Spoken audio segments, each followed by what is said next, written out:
Hi, everybody, and welcome to a Heritage Corridor Business Alliance Spotlight. We are here with one of our frequent guests on our podcasts and videos, Mike Schields from Cultivate Advisors. Mike, thank you once again for joining us. Thank you, Dan. Great to And be here. yeah, Appreciate it. and we are more excited to kind of take a little bit of a deeper dive into what Cultivate Advisors is and everything that you do. So I want to say, let's do a quick little introduction and then we'll start with the presentation that All you right. developed for us. Thank you. Well, Cultivate Advisors is focused exclusively on entrepreneurship and small businesses. So we're one of the few advising and consultancy firms that target just that.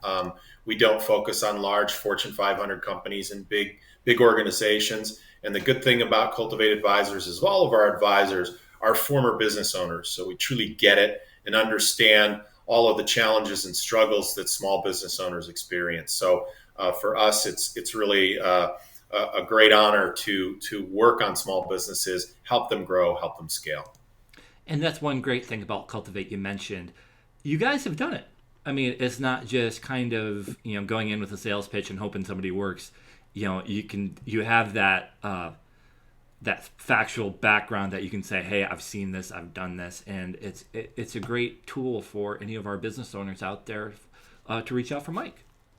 Yeah, and we literally have over 500 businesses that we work with all of our advisors, and it's very rare and infrequent that we run across something that like, oh, we've never heard that before, we haven't seen that before, and chances are there's someone in our organization, in our network, that has been through it or done it, that we could share that challenge or success. Great. And we're going to dive deeper in, and we're going to actually switch it over to Mike's presentation, and go ahead and take it away, Mike. Thanks. So, what we typically do is we have initial calls with entrepreneurs, and think of it as a very quick coffee date. We're just basically trying to find out, is there a connection? Is there an opportunity? Are there some gaps in the business that perhaps we can help with? So, we have that fit conversation. Also, we kind of determine, is it an owner that is willing to change, that wants to grow, wants to try new ideas and try new things? I mean, there's a lot of business owners out there that really feel like, hey, I've got this, it's under control, and that's fantastic. But typically, there are gaps missing in the business that we can tighten up a little bit, and that's what we do. Our next step is to take them through what we call a free advising session, and that's a deeper dive into the business. But truly, our mission is to partner with committed entrepreneurs, and we propel their businesses beyond expectation. This is kind of typical of what most entrepreneurs experience. I've certainly been this way. My whole business career is, that excitation, that thrill in the business. Then you realize, boy, this is hard. Hey, it's working. Uh-oh, messed up. This is fun. Oh no. And there's this ongoing roller coaster ride. We get it. It's normal. Everybody should understand this is just the way it is, running a small business.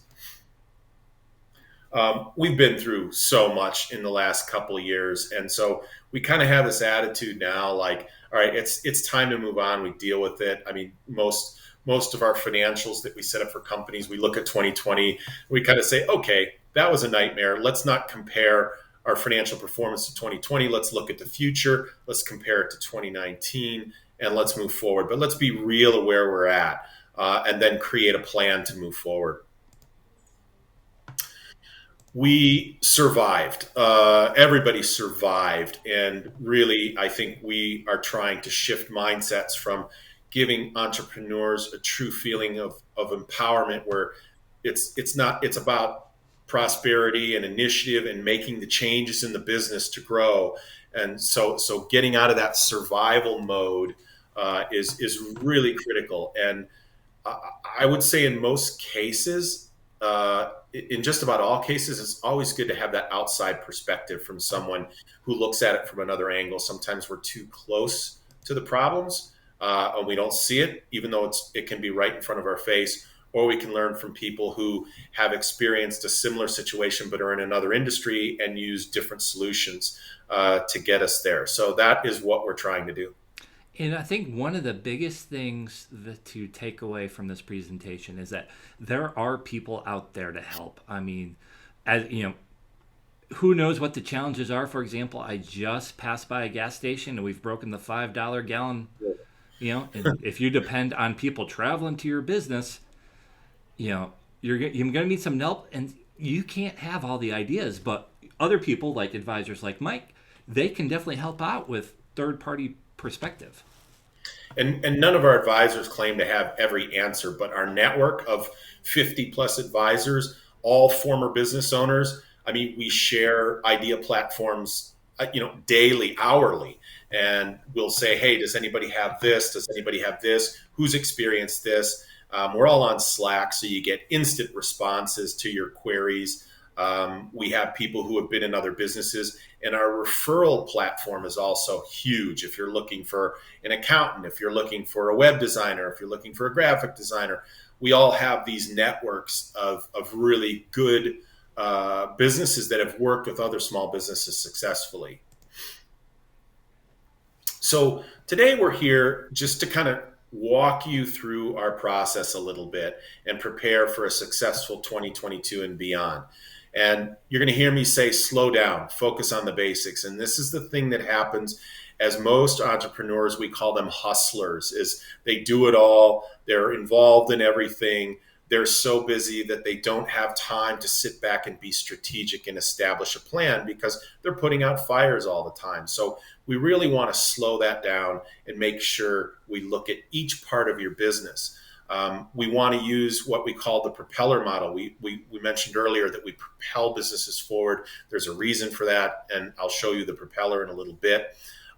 We want to connect and learn from the other people that are in the Cultivate network. We have a lot of trade shows and conferences and things like that where we share ideas and then kind of walk out of these things with 4 takeaways for your business. What are you going to implement moving forward?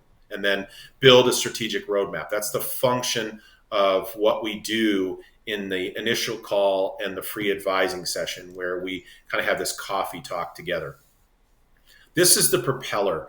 And like a propeller in any plane, if a blade is twisted, if it's broken, if it's not aligned, if it's loose, it's going to affect the overall smoothness of the flight, the safety of the flight, and the fuel economy, and a whole host of things. The financials are really the engine, right? Because let's face it, that's why we're here, is to make our businesses profitable, to make them efficient. So we look at the growth side of things with the sales and marketing. Very big now, exiting from the last 2 years. Everything's about sales. Everything's about marketing. How do we reach people? There's a capacity side, recruiting, also a big issue with the Great Resignation. How do we find good people? How do we retain those people? How do we build leadership systems that keep those people happy? And then our productivity. Are we slaves to an old operational system that we have been using for many, many years? I always hear, well, we've always done it this way. That's kind of one of the most overused things in business. But is there a more efficient way to do your CRM? Is there a more efficient way to run your operations? What are new things out there that we can take advantage of to improve your productivity? So we do kind of a model breakdown. We do a self-assessment. We build the roadmap. We have a discussion, and then we talk about takeaways. And this is what we do with every single business. While it looks systematic and regimented, it's really not. We tailor each approach to each specific business and each specific business owner. So there's really no one size fits all formula here because each business owner has different personalities, different people, different challenges, different sizes, all kinds of different things that impact the business. So we really try to customize and make the experiences tailor-made for them. One of the most important things we really don't see from a lot of businesses, and it's very surprising to me, is what's the vision? Nowadays, if you ask somebody, where do you see yourself in 5 years? Well, as volatile as things have been, that's kind of a crazy question, right? But there are some short-term things you can ask yourself. Is it an exit? Do you want to sell the business? Are you trying to work less? This is probably one of the most frequent things I hear from business owners is, they've had the business for a while. They don't want to work 60 to 70-hour work weeks anymore. How do I transition, keep the money coming in, keep the business profitable, but step back a little bit so I can enjoy my life, create a passive income stream? There's all kinds of different ways that owners can remove themselves from the day-to-day of the business. This is very common. Some really want to grow. They want to grow 10x. They want to open up in new locations. They want to be the top provider of this service in their industry or their location. They want to go to new places, try new markets, or they want to just say, hey, I want to increase my revenues or my profit margins. So these are just very typical desires of vision goals that owners have. And we try to clarify those and peel back the onion a little bit and find out exactly what they want. This is just one of our classic worksheets, and we have a whole bunch of these different templates that we share with business owners and clients that help them get through these things. Now, sometimes they're really basic and sometimes they're not. Here's a simple set of financials. You measure your cost of goods sold and stuff like that. But do you have a pro forma? You're really looking at what, 3, 4, 5 years out? What do you think you're going to get? How big is the business going to be? Do you have the capacity for it? You want to grow. You want to grow 2 or 3 times. Do you have enough product to make that happen? So that's kind of something that you have to evaluate. But we do those simple sheets, and it really opens up a lot of eyes. Some business owners, awesome with financials, maybe not so much with sales, or vice versa. So we try to simplify those and make it easy for the owners. And for those listening on the audio podcast, we are going to have a copy of this presentation available in the show notes. So that way, download and check out and kind of see some of these worksheets, and you'll see too kind of what Cultivate does. And it's a great reason to give Mike a call. Slowing it down, as I said before, without a doubt, probably one of the most important segments of what we do is really helping businesses understand their financials, take a look at it. If you have good accountants, outstanding, keep them. It's great because you really need to see your numbers, understand them. I cannot tell you how many owners I work with that, or have worked with, that they really didn't understand it. And I'm not talking about from a CFO perspective where you know every formula and every number, but really understanding your costs, your expenses, and your profit margins, and what you should price your products at. That is really, really important. And what are those KPIs or key performance indicators that you need to get that growth where you want it and to optimize your margin?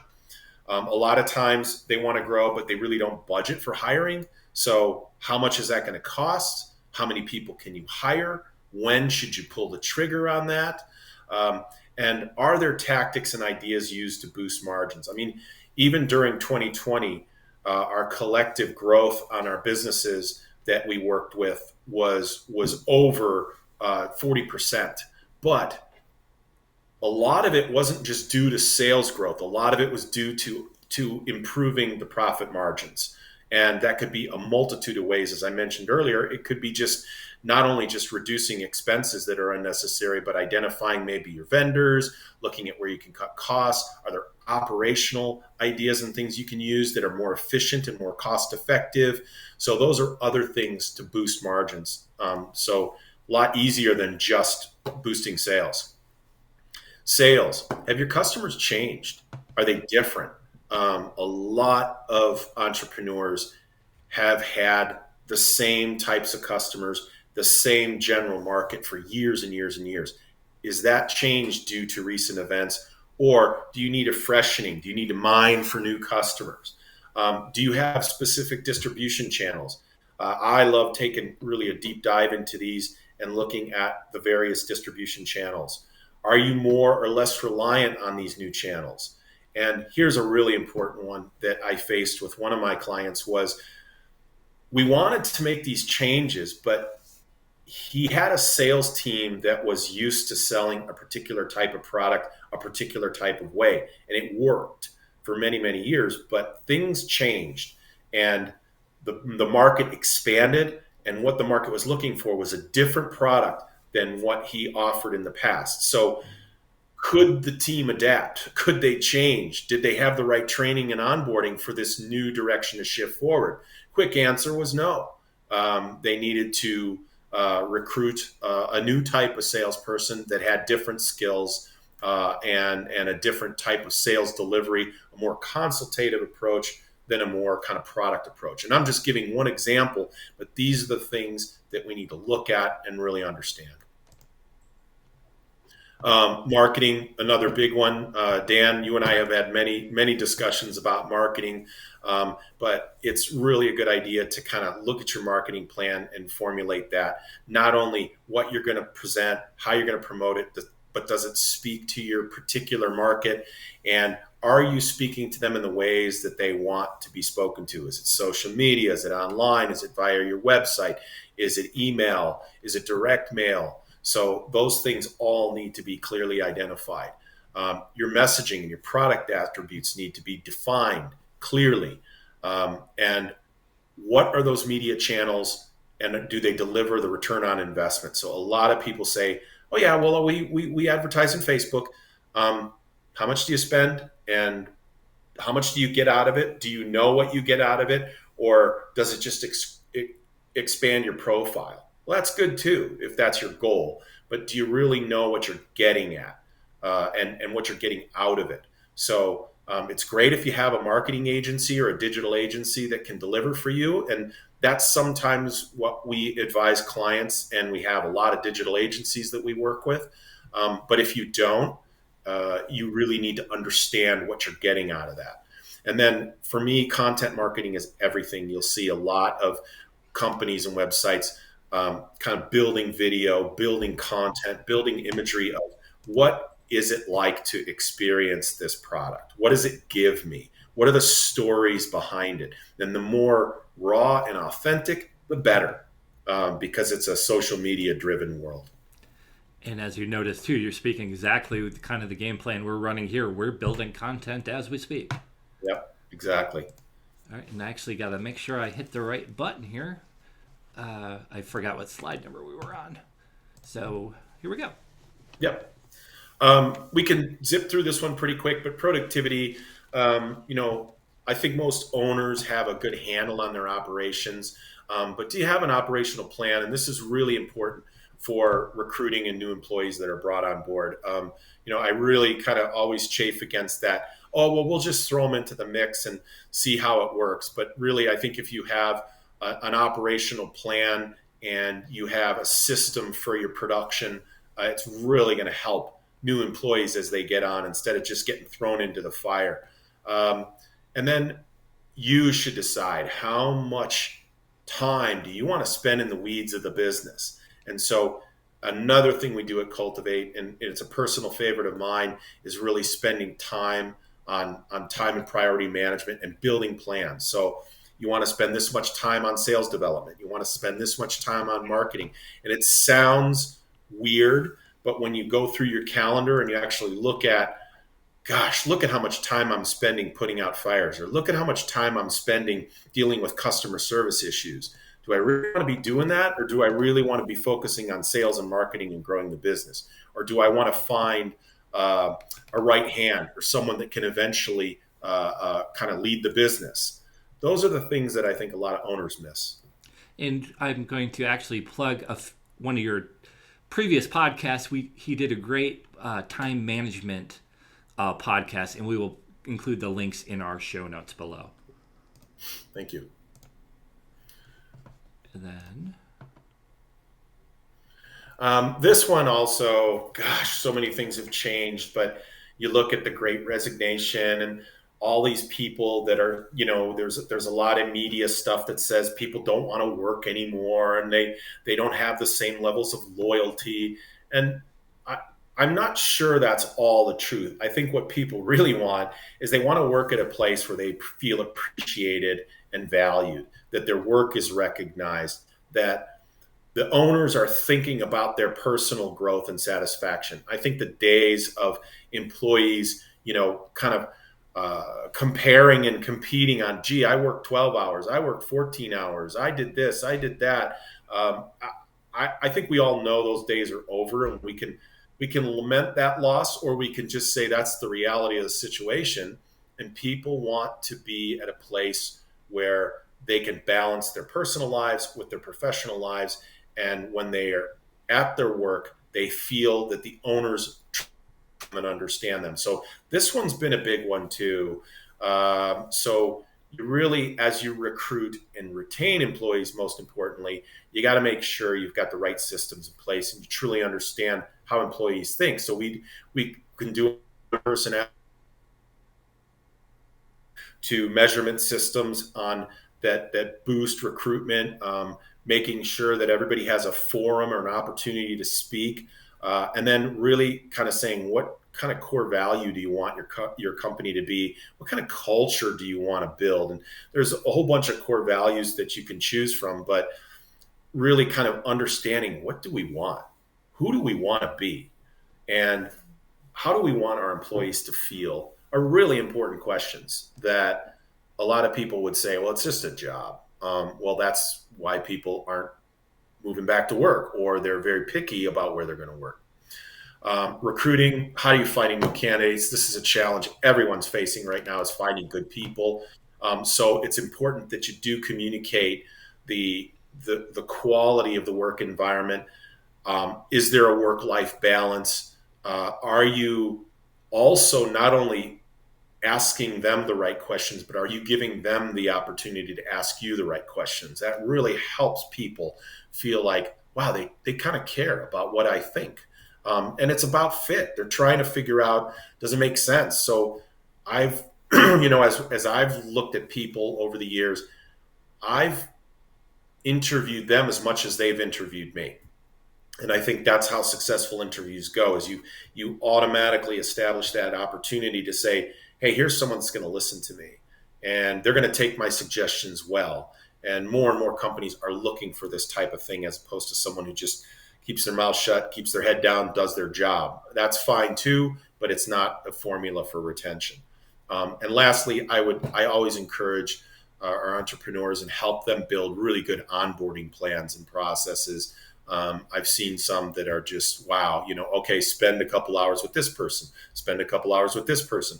The next 3 or 4 hours is free time. What does that mean? What does that look like? What do I do? What do I focus on? So really getting specific about the onboarding plan, what the goals are, and how you're going to accelerate their onboarding into the business so that they can make an impact faster. So it's all about honesty, right? About really looking at those propeller things that I articulated. Which one of those do you really need strength on? Kind of be honest with yourself about, what do you want to learn from? And then as you talk to your colleagues, you talk to other people, what do you want to learn from them? What do you need to focus on? And it could be any one of those propeller skills, but the sooner you really kind of attack those areas and say, all right, I'm going to improve my skills in these areas, the better. You could see that more and more people being hired, there's less in the specialist category, and we're looking for, in the sports world, what they call a multi-tool player, where you're doing 3, 4, 5 things, and everybody could step in and represent the business successfully in those various areas. So make sure that you, as the owner, have those skills and can speak from experience. Lastly, what do you want to bring back into your business, into the day-to-day? So as we go through our roadmap and our free advising sessions, it's always like, okay, if there's 1 or 2 things you could bring back in there, what is that going to be? We may or may not work together in the future. So what are those things you're really going to identify and say, I've got to work on this? This is kind of a really brief example of a kind of a roadmap, but we look at I'm the financials. I tend to write a lot more than others and build this roadmap out a little bit. But for brevity, I just wanted to show it on the screen here. But these are the things that a fictional business needed. The NPS score is Net Promoter Score, as you know. So there's been problems in this particular business's delivery to their customers, so they need to focus on that. For sales, it's the top of the funnel. So, yeah, they have good clients, but they need to build that up and grow it because they're losing business over time. There's all kinds of different things, but this is an example that we would provide free, that you would have a roadmap to kind of say, okay, I could work on this. Now, naturally, you may want to dig deeper and work closely with Cultivate, and that would give you the opportunity to say, all right, now let's make specific plans for each one of these things so that we can deliver. So of all the things today, kind of go back to your workplaces and share a couple things you don't want to forget and say, I was on this seminar today and I noticed this and this, and I don't want to forget those. I want to move those forward. So try to always capture two things of that propeller that you really want to work on and bring back into the business. And I guarantee your employees will see it, you'll see it, and it will really help push your business forward, make you more comfortable, and get you less out of the weeds because you have an understanding instead of jumping in there and going, man, I got to put this fire out all the time. Really simple. If you want more detail, if you want that initial call that just says, hey, let's have a cup of coffee together, virtually, of course, and decide, is this someone that can help my business? I'd love to learn about businesses. I love to just talk about businesses and what you do. So it's no big deal to me to have that opportunity. If it's a good fit, then we'll say, hey, let's do a free advising session. We'll sit down for a couple hours. And we'll really dive deep into the business and present this roadmap to you. Again, all free of charge. After that, if things are really interesting, then we talk about an engagement. And we have a variety of levels of engagement. As I said, it's all customized, specific to the business. And so generally, we help businesses that are a little established. We kind of stay away from pre-revenue startups because so many different things can happen. We like to get into businesses that already have a little bit of track record. So I'm just putting that out there. But you can scan the QR code, get an appointment, or reach me at Mike S. at cultivateadvisors.com. Mike, thank you so much for taking the time with us today. Yep. Mike's done a lot of great work, and we know he's worked with some of our clients or some of our members as well. So definitely recommend. Never hurts to give a phone call or an email. So we're going to give you some information. Mike Schields, there's his name right there in case you want to see it. It probably helps if I actually hit the button to put it on the screen. You can reach him at this number, 815-715-8346. Or Mike S. at cultivateadvisors.com. So, Mike, thank you once again. It's always a pleasure to have you on board, and we'll definitely have you on again. Give him a call. Definitely worth it. And thank you so much for taking the time to listening. If you are listening on YouTube, make sure you hit that subscribe button, as well as the audio podcast, Apple, Spotify, and more. So, Mike, thank you once again. Thank you, Dan. Thank you, HCBA. Looking forward to meeting all of you at one point in time or another. Thank you. And if you want to find out more about the HCBA, check out our website, myhcba.com. Once again, my name is Dan Molka. I'm the Executive Director over here at the Heritage Corridor Business Alliance. Thank you for tuning in.